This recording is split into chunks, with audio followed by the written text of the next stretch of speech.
Why will the consumer of 2030 visit my roadside outlet? That's the central question of an exciting new report. We'll be meeting the authors later on in the program and discussing that. It is a big question for our industry, and it's one that we need to address. And, we're going to be doing that today. We've got 39 countries registered, our second highest total for a Shop Talk Live program in terms of numbers of countries. And it's going to be a pretty exciting episode. I'm delighted to welcome my co-host today from Tokyo, Japan, Klaas Mantel. Klaas, perhaps if you could join us. Dan, hi, good afternoon. How are you? Very well. Now, Klaas, I have to say, I think this is the first, we haven't worked together till today for a year. That's probably the longest time for a decade that we haven't actually been hatching a plan on something. I know. Yeah, we go back at least 10 years, right? When you were running your seminars in the British Library.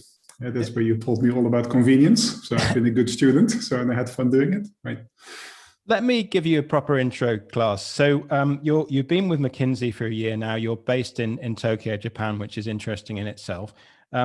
Previous to that, you were you're the former ex-Shell global convenience retail head, and 24 years with Shell, working all over the world, Asia, Africa, and Europe. Play a very important role on NAC's International Committee, have done for many years. Interesting background. McKinsey have just published some new research, Fuel Retail in the Age of New Mobility, which we published on Global C-Store Focus this week. I think we're just going to show a visual of that. So that was interesting, Klaas. Obviously you've been a year at McKinsey now. Time to start talking about the direction you see things going. Yeah, I think it was interesting writing the report, right? Because we got a lot of client interest, car manufacturers, utilities, retailers, fuel retailers, of course. Everybody's wondering, what is the future going to bring, right? So we put some effort in putting some serious research together and looking at it for different perspectives. And it was very interesting to do the research and then put it down in a paper that we published a few weeks ago. What were I'm sure that it's going to inform some of your sort of comments as we co-host this episode together through the whole program. But give us a few just brief highlights for people who want to read the report. Perhaps you could give them some reasons as to why they should. Yeah, maybe. I mean, if we maybe show the first slide, right? Because the future of fuel retail, mobility retail, roadside retail has different names for it. And there's two views here. There's the glass is half empty view. You can say, hey, electric cars are going to grow. Our base scenario is 58% of all new car sales by 2040 will be electric.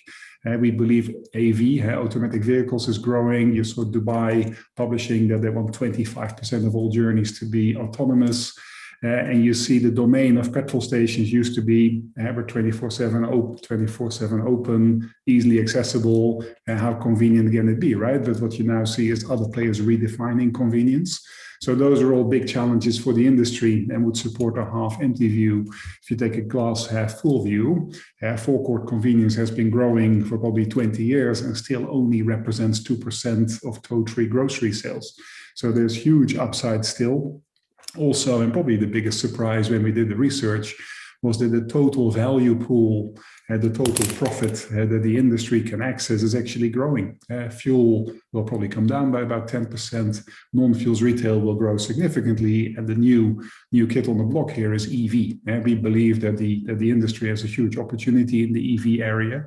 And which side do you come down? Are you a half full kind of guy or half empty, Klaas? I think I know the answer. I'm always half full, right? I think I always look for the opportunities, and I think that is part of the attitude, but also I think it's very much supported by the figures here, right? And what you see great companies do, and I think very pleased to that we have Wawa in the call later if you're keen to hear what they do. But also I think the third point here is that forecourts have a huge opportunity to also capitalize on this whole customer connectivity, become a delivery hub. So, but it's a real debate. Is the glass full, half empty? Different companies have different views. Yeah, absolutely. So what else, Klaas? What else could we pick out just as a key point?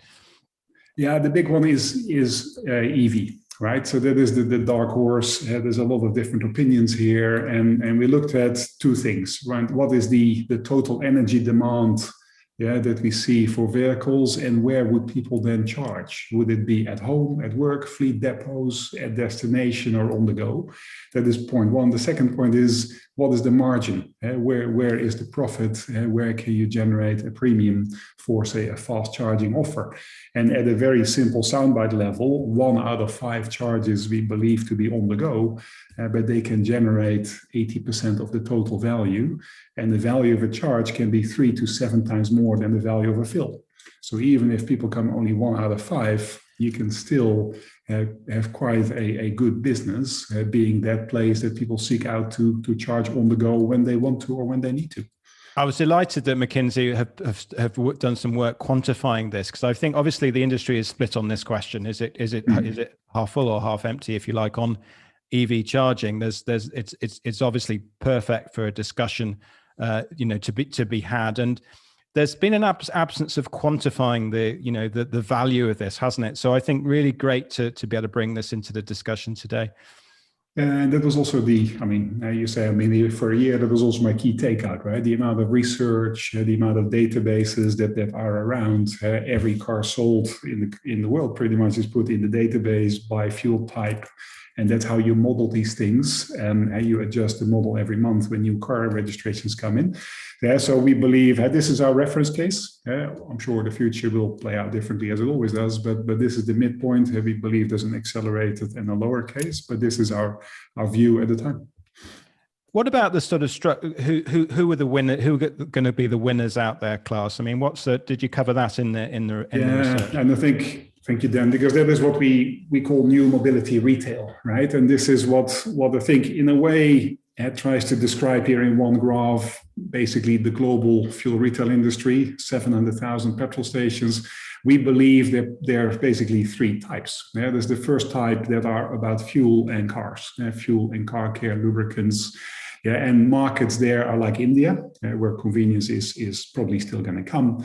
Markets like Japan, where convenience never came, and that industry is now in decline, and Scandinavia and even parts of the Netherlands, where convenience used to be at most stations, but now you see unmanned growing. So there's a segment of fuel and car care only, and that segment, and this is the black bars, they make a certain amount of income, and they need a certain break-even margin to sustain themselves.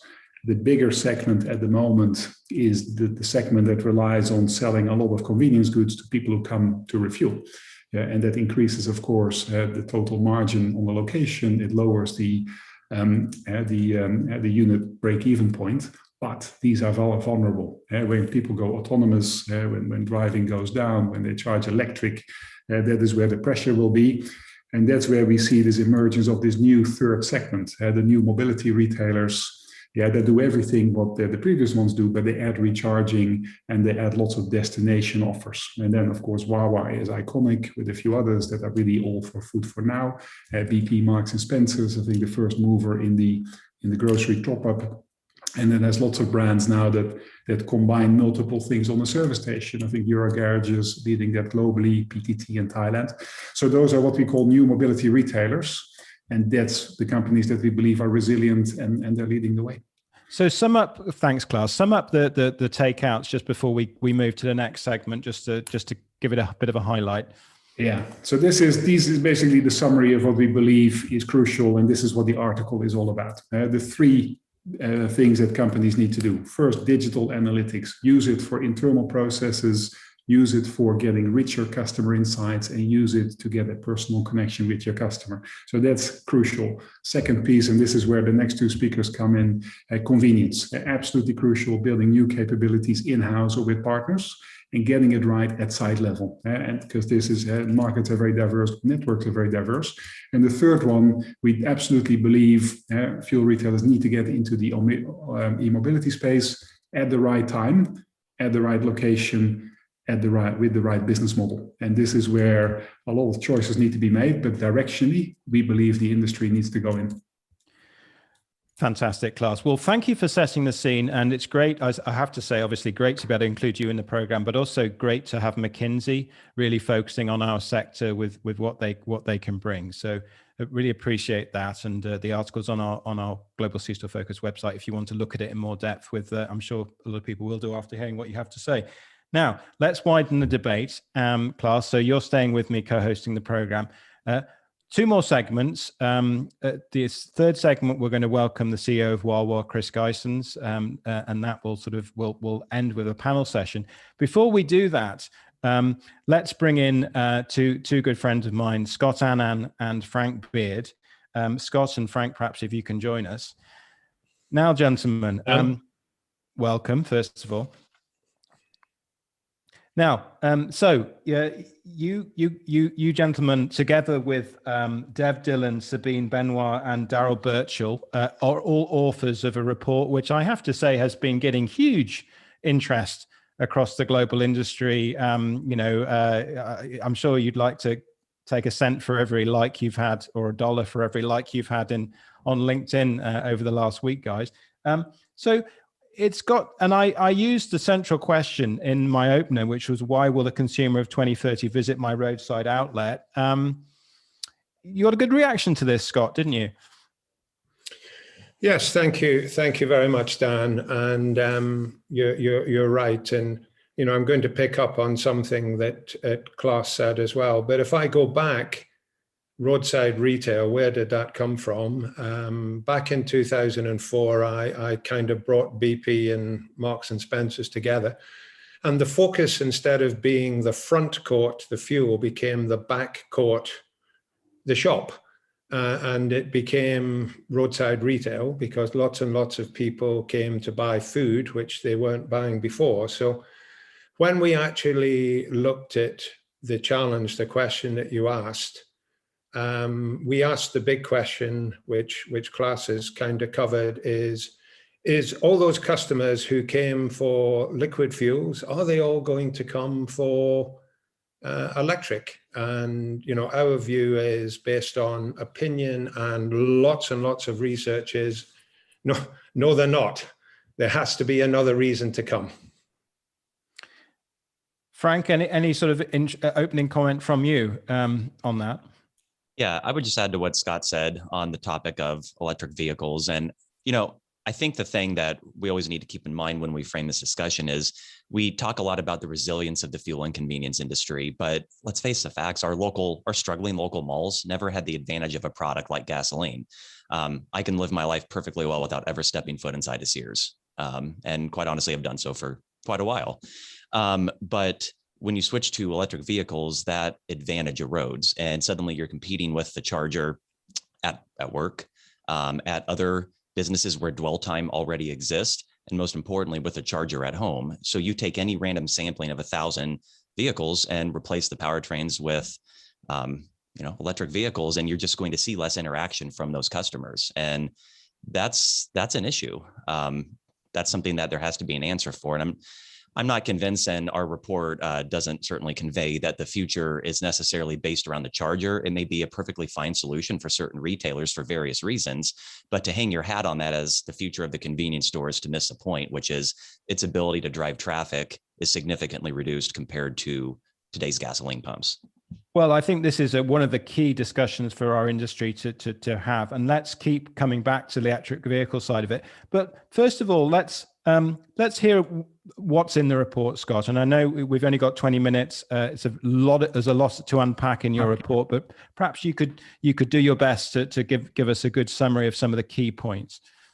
No, absolutely, Dan. Frank and I will move quickly through this because, like you, I really want to get Chris's perspective. So, roadside retail. We've got a lovely picture here. Did anybody know that Barack Obama was Irish, by the way? Anybody watching? If you didn't know that, you know now. Nick, maybe the next one, please.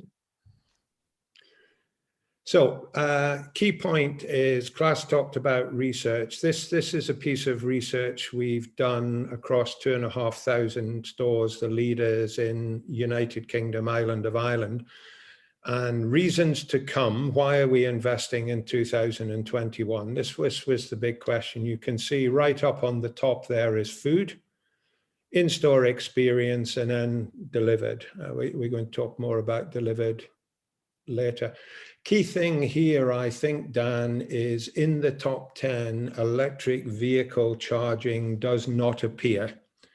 Now, I'm with Frank. It doesn't mean to say there's not an opportunity, but with these retailers, it's not in their top 10 investment. So, I think there's a pretty good learning and some directional stuff there.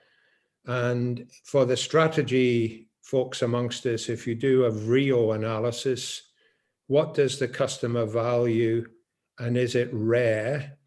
And electricity is a commodity. It's universally available. It's plugged in everywhere. You can go to the nail bar and plug in your car. So these are some of the challenges we've tried to bring out, Dan.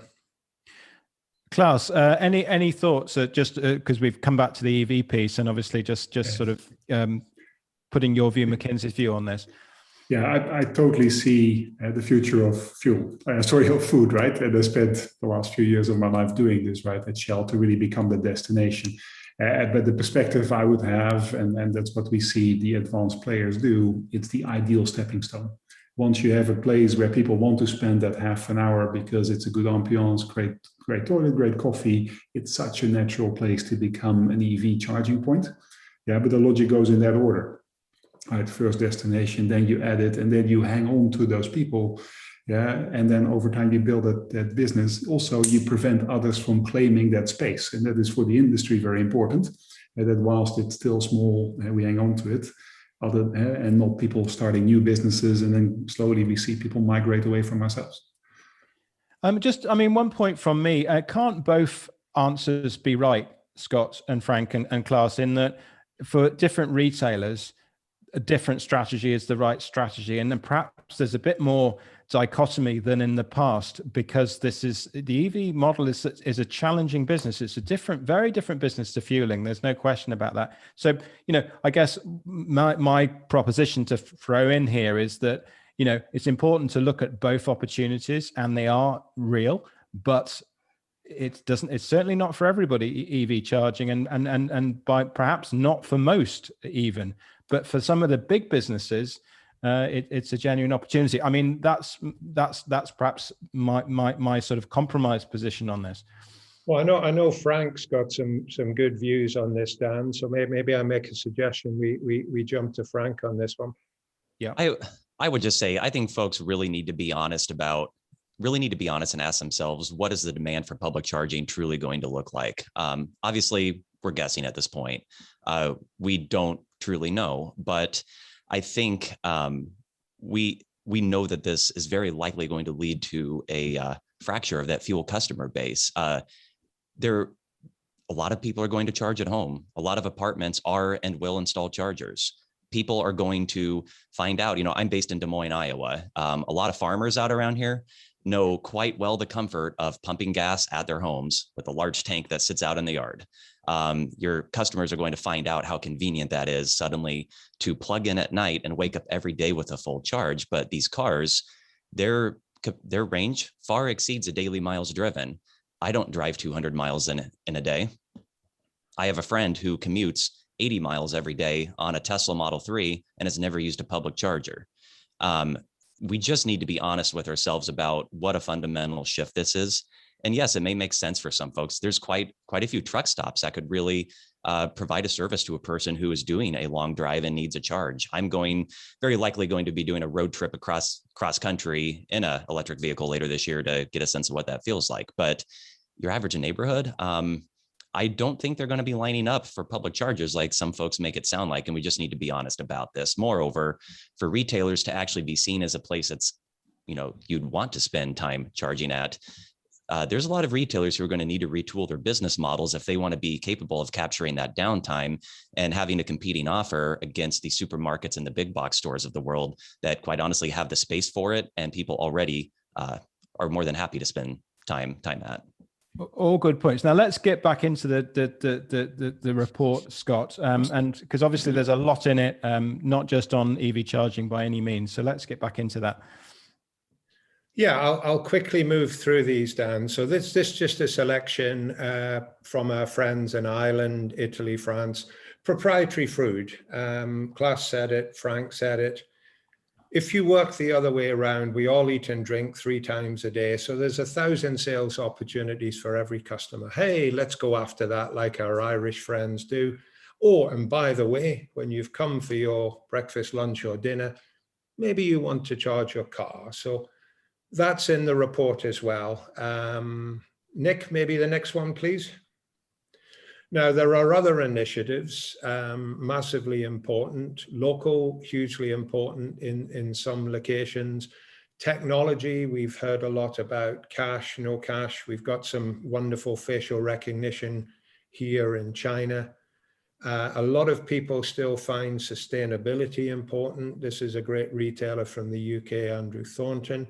And then coming back to where Klaas is, this is a Japanese retailer who I work with who's got a members club. So, you know, how important is all of these things going forward to get me to come and maybe, just maybe, charge my car at the same time?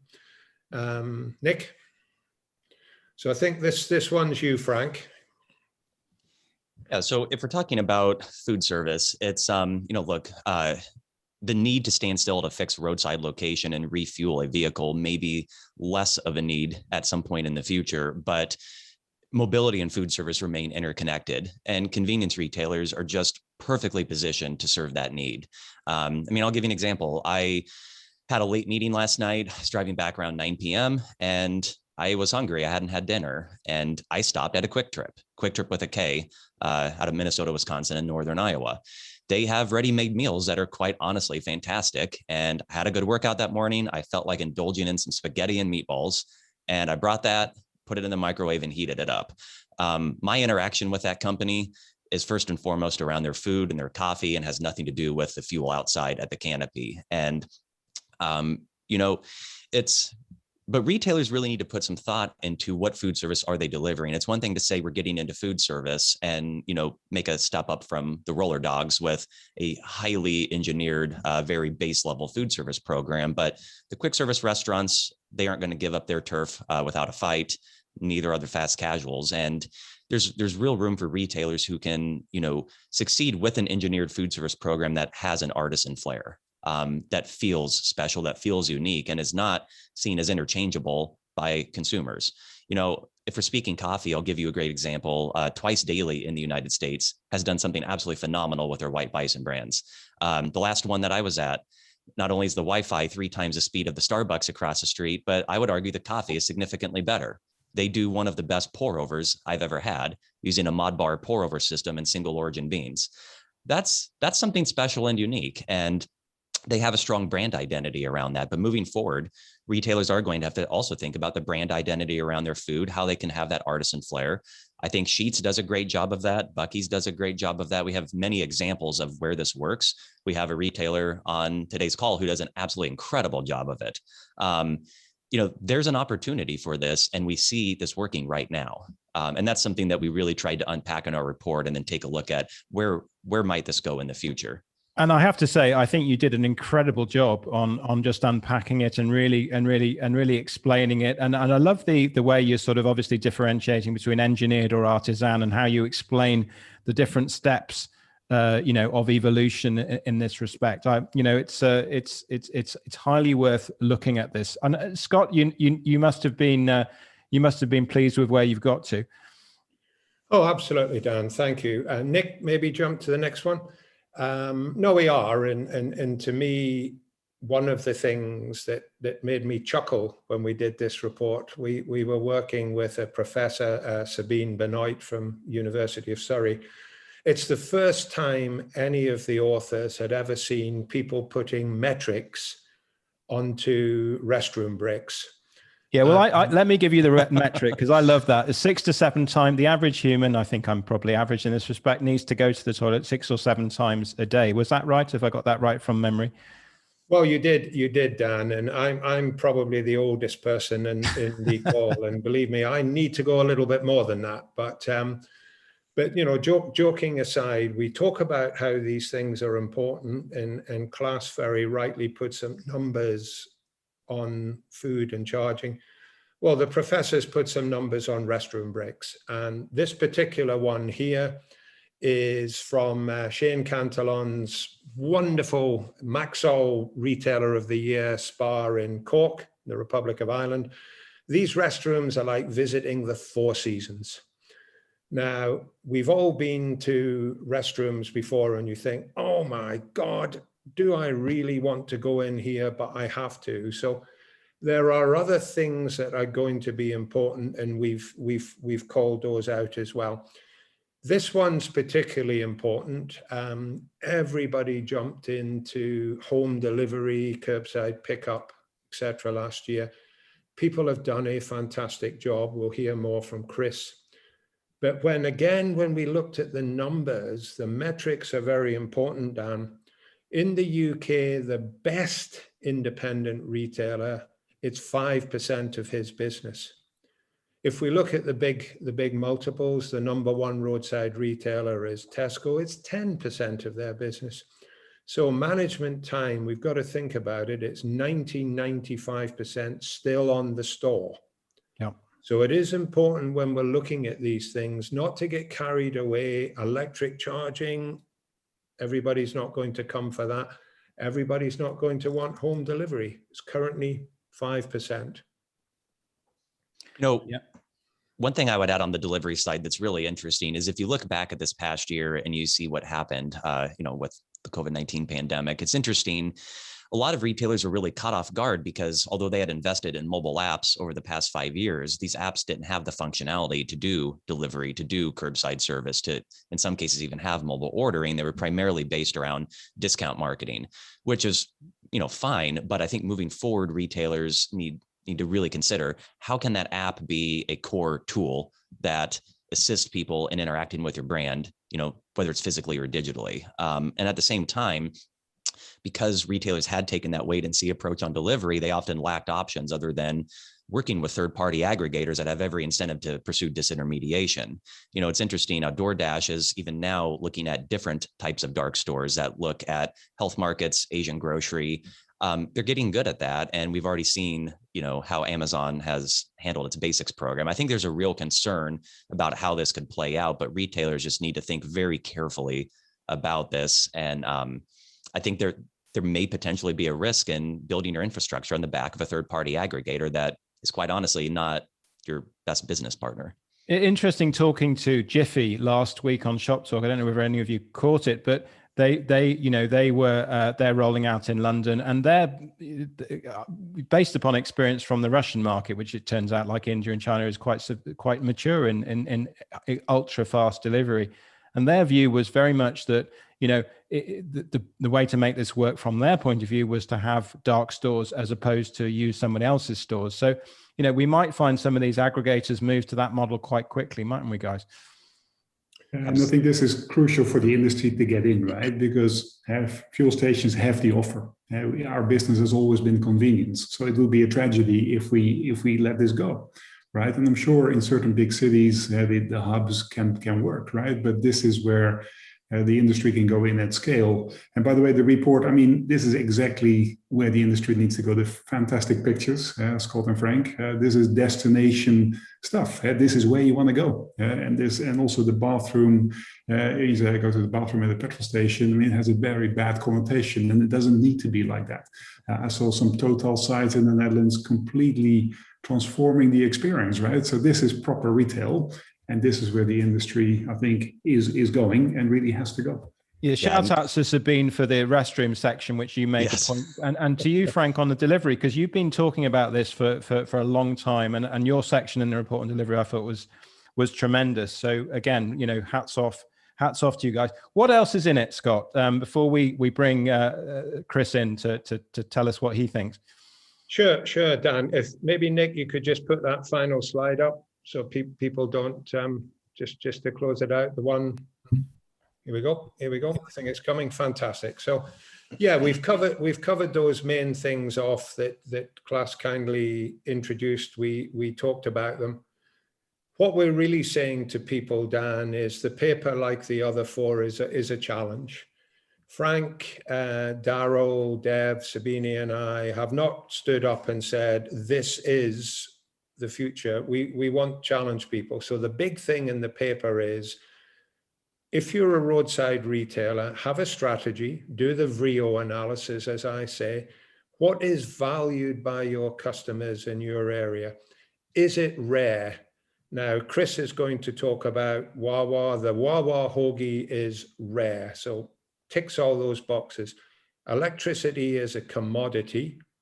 So let's just remember, the reason to come will not be my car is going to stop.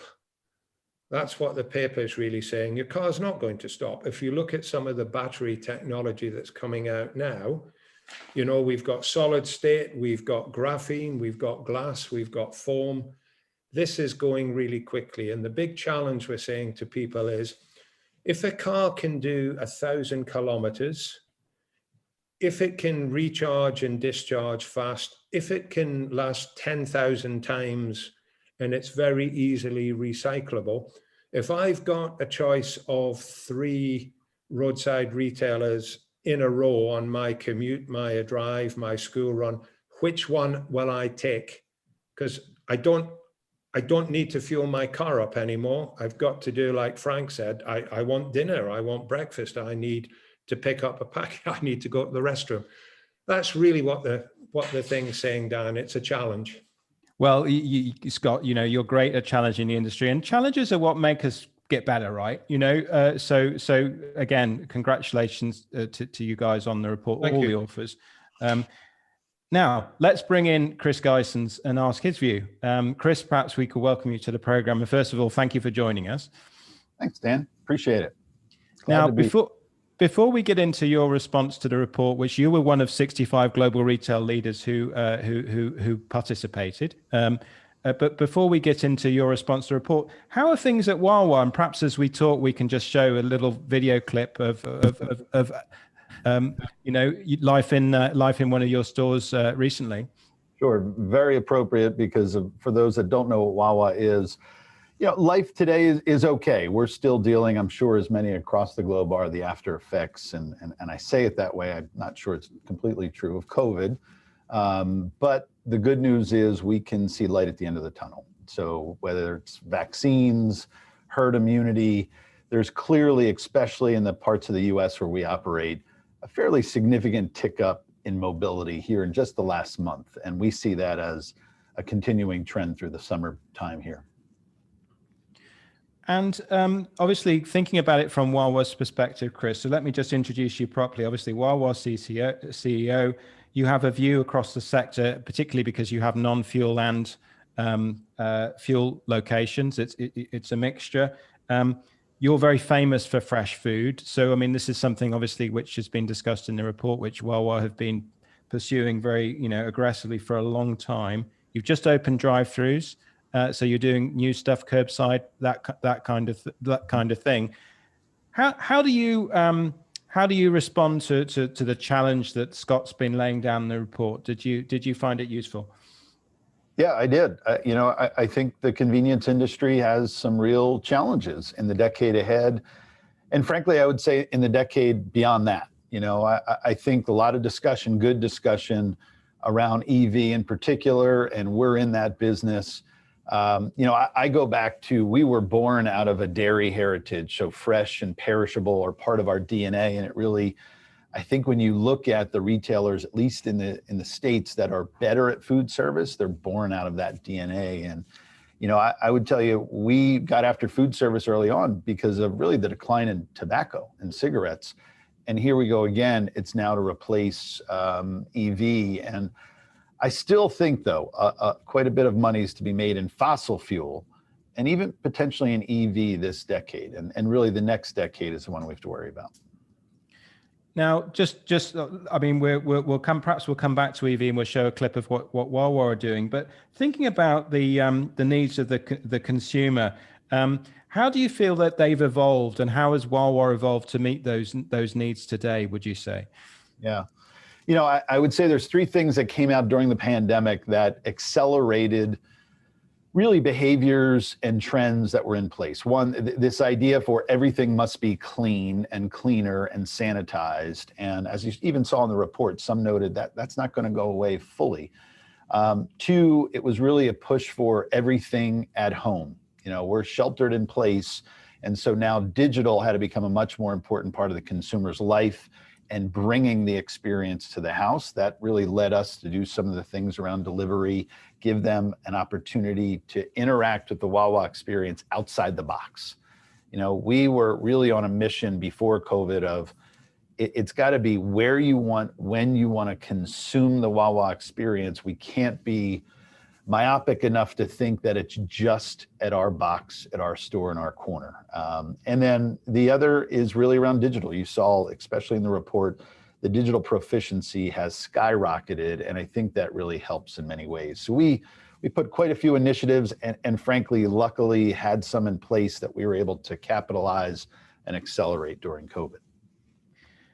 We talked quite a lot about food. Obviously, it's something which is right at the heart of what Wawa do.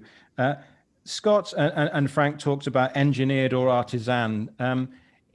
This is something which Wawa have put a lot of thought into, isn't it, over many years in terms of where you've ended up.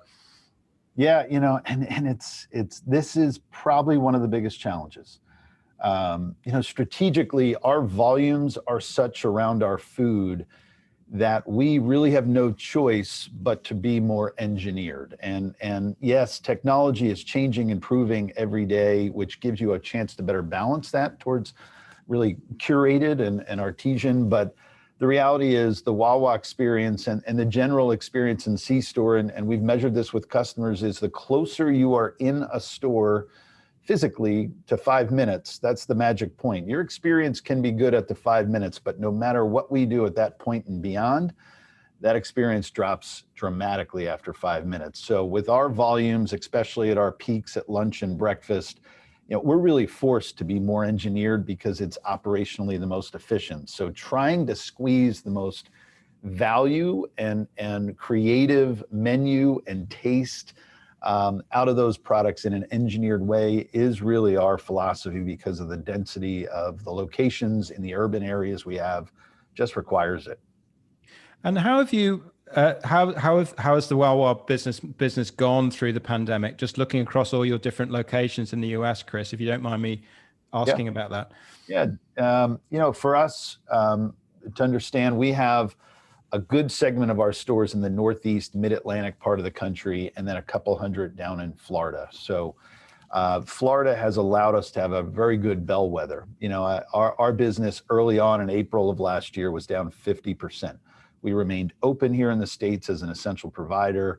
But as you know, in retail, if you're down 50% in the top line, you can't make money. So that was challenging. Florida fell at a less dramatic rate.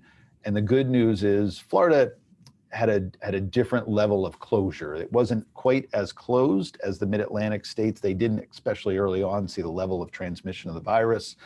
So Florida saw a pretty steep climb up. And today, you know, the bellwether for us that makes me sleep a little easier is while the Mid-Atlantic states foot traffic is still down, Florida is up double digits. We're having record performance down there because you're seeing, I think, really the move to convenience. You know, drive-through here was really the move early on.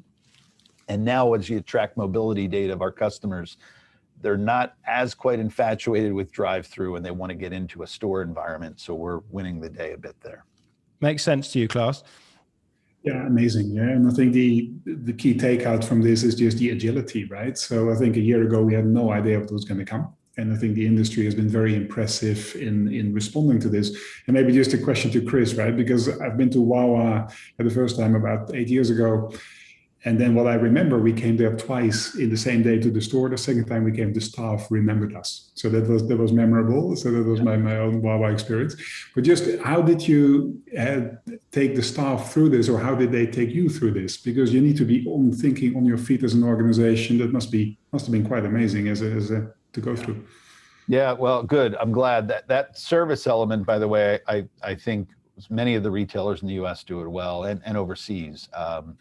that's going to be with us. I think there's a fear that, and I'll answer your question, there's a fear that the new generation is going to pick this thing up and they're going to walk around like this all day, and they're never going to want to look someone in the eye and have a social connection. And I don't fully subscribe to that. It'll change, but not fully. So I think you can win on experience just like that, the old fashioned way, still for quite a long time. But look, I would tell you, it felt a little bit like, and not to oversell this, but it felt a little bit like early on with the unknowns around COVID and the scary potential outcomes that you were sending, in our case, 38,000 Wawa associates into battle in those early days. And you really weren't sure they were all going to come home. Saying that very plainly, that was some of the most difficult, challenging conversations and decisions we made. But our associates led the way. We then put in a tremendous amount, as every retailer did, safety and security measures around them. And, proud to say today, there was no significant events in our stores, no spreader events in a Wawa store as we remained open throughout the pandemic. And where they get the juice is they knew the first responders, the folks that needed to get to work, that needed the Wawa, the 50% that were still coming every day, they were there for them. And that's sort of part of our DNA. So we've come through this quite fine. And the reality, Klaas, today, we're probably seeing some of the most biggest challenges. We still have a lot of staff out of work because of the quarantines related to COVID or its potential impact. And people are now tired. This has been a long time. Our business is now ramping up. People are tired. So we're wrestling with that probably as much intensity today as we did a year ago. Very, very well. Congratulations to Wawa and all frontline retail staff who've just done an amazing job this last year. But I think it's a good point, that it's been a tough year, hasn't it, for everybody? And I guess some interesting thoughts on that. Just picking up one of the key chapters in the report, which we talked a little bit about with Frank and Scott, Chris, looking at delivery and the advantages, disadvantages of working with third-party platforms. And maybe we could just run a little video showing some of the stuff that you guys at Wawa have been doing on that while we ask you about it. Yeah, and I can give you a little sense. We have a relationship, and I heard Frank's points, and they're spot on. I remember a conversation with one of Scott's groups and some of the retailers I really respect, fearing delivery and what the third parties may do. Our mission changed a few years ago to not just be a store and four walls. We wanted to be a leader in convenience, no matter what that meant from a consumer first point of view. The consumer was telling us, even pre-COVID, they didn't necessarily see the in-store experience, at least a segment of consumers, as the most convenient. They saw at home. Amazon taught them that quickly.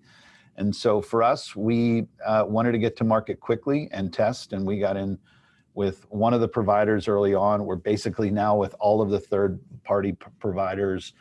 And we expanded our menu dramatically during COVID. So the fear, exactly right, those third parties, DoorDash, are learning all the Wawa customer behaviors, and they're going to set up dark sites, which they're trying already. The solace I take from that is I know the top 25 items. They can't replicate them that people get from a Wawa. They're not national branded items. So, our food service is winning the day there. It is incremental. We've clearly proven that. And by the way, we've proven there's a financial case here. So, our delivery sales are roughly 5% of a store's total sales.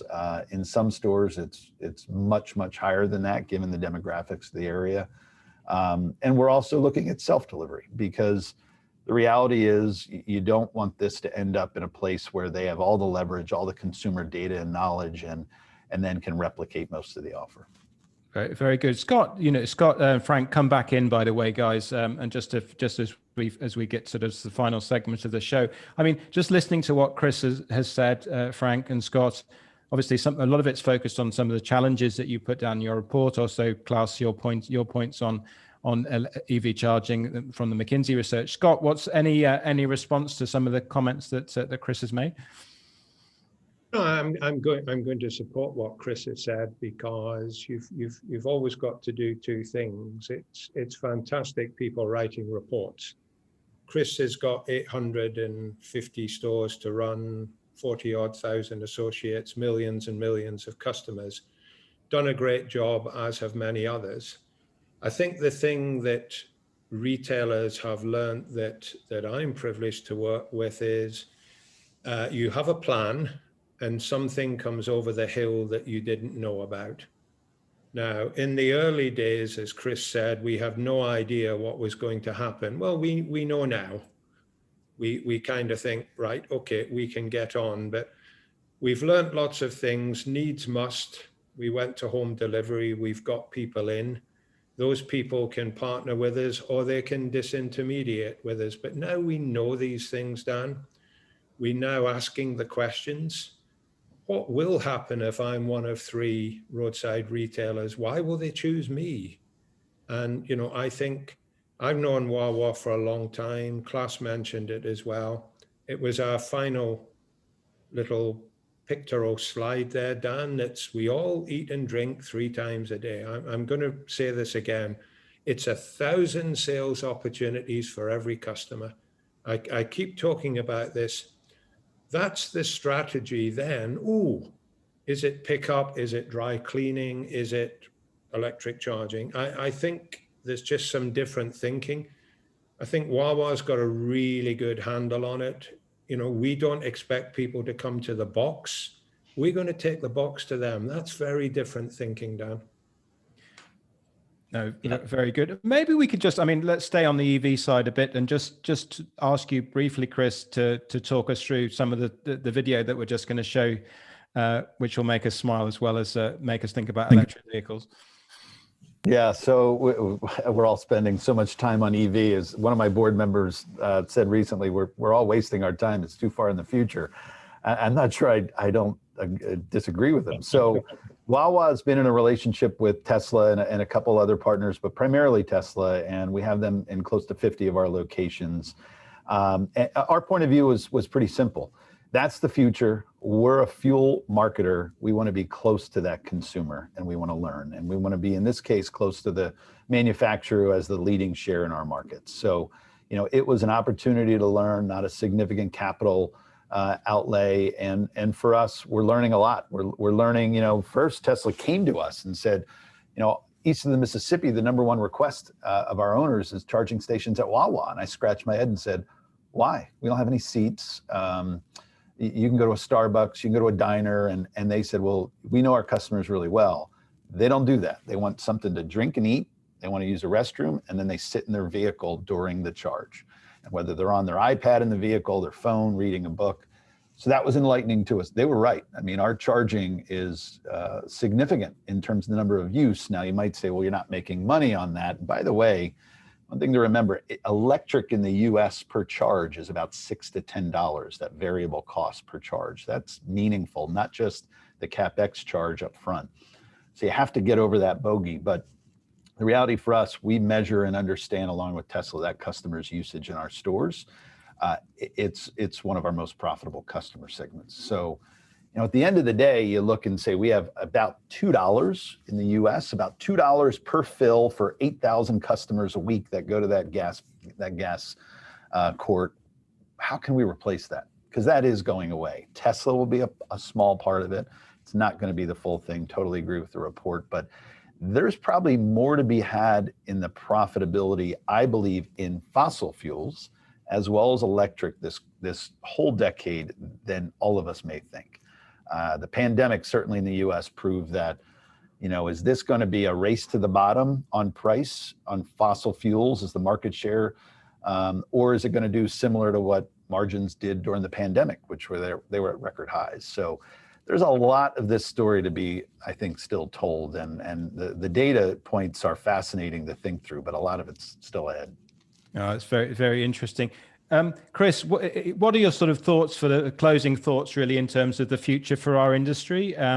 Coming out of with store staff tired, if you like, coming out of a tough pandemic for our industry, although I think it's astonishing how well it's measured up to the challenge. It has been a challenge, hasn't it? But how optimistic do you feel about the next 10 years? Tremendously. You know, I really hope, and my context here is the US, convenience stores are sort of a punching bag, if you will, in urban legend. I would really hope that US and around the world, people's perceptions changed. They were there. Our workers were heroes during this entire thing, and they were there, and that meant a lot. And we've gotten that feedback. And I think that's going to win the day a bit on the short-term end of this. Over the long term, these are all really important things, right? So delivery and moving out of the box and EV and fuel. But remember, in my estimation, that's still the edges. The big thing is, can you deliver a great experience with really good food and beverage that people need on the go? If you can do that, which has been what we're all doing and many do very well, I think this industry is tremendously positioned. Didn't talk enough about technology today, and that's really a big element, but technology is going to help us learn our customer better, and those who invest in it and get to curating an experience. It's no longer a billboard. It's no longer a transaction. It's a customer with a message delivered to them exactly when they need it. That's going to win the day by the end of this decade. So, and this industry is positioned really well. Well said. Well said. Scott, closing comment from you. Again, well done on a terrific report, which has all got us thinking, and it has been a great challenge, I think.